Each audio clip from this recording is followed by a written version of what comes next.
Happy Vlogmas. We have a lock-in this weekend and also I have another Christmas party to go to. So I offered to bake banana bread.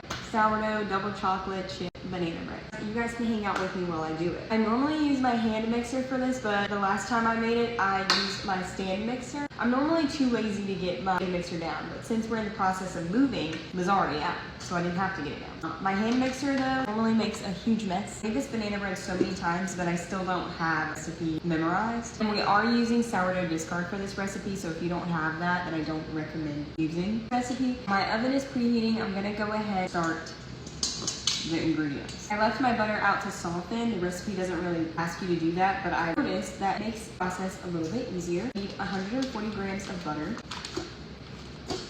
So close. It's at 134.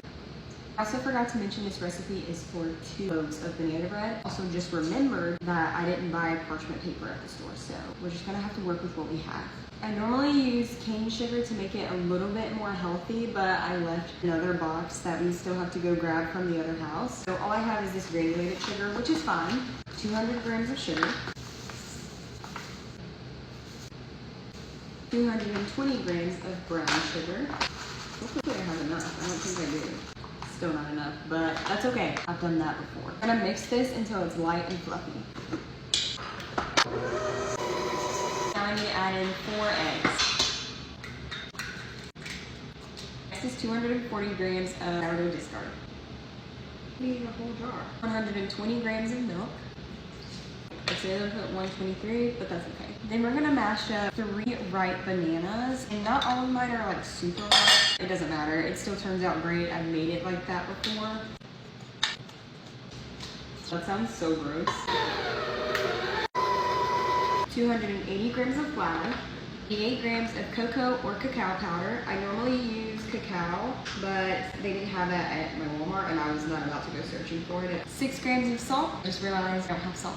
And 10 grams of baking soda. This part is actually the part that gets messy. Start off slow. It says to add in 446 grams of chocolate chips. I normally just wing it.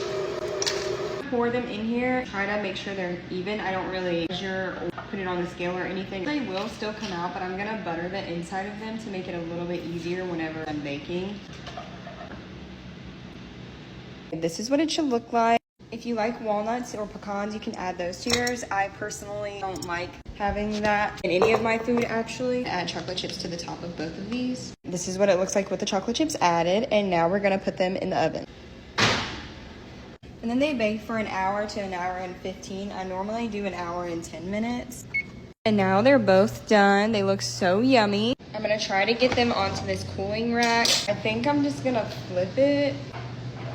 Oh, it fell right out. Smooth the bottom looks. Cute.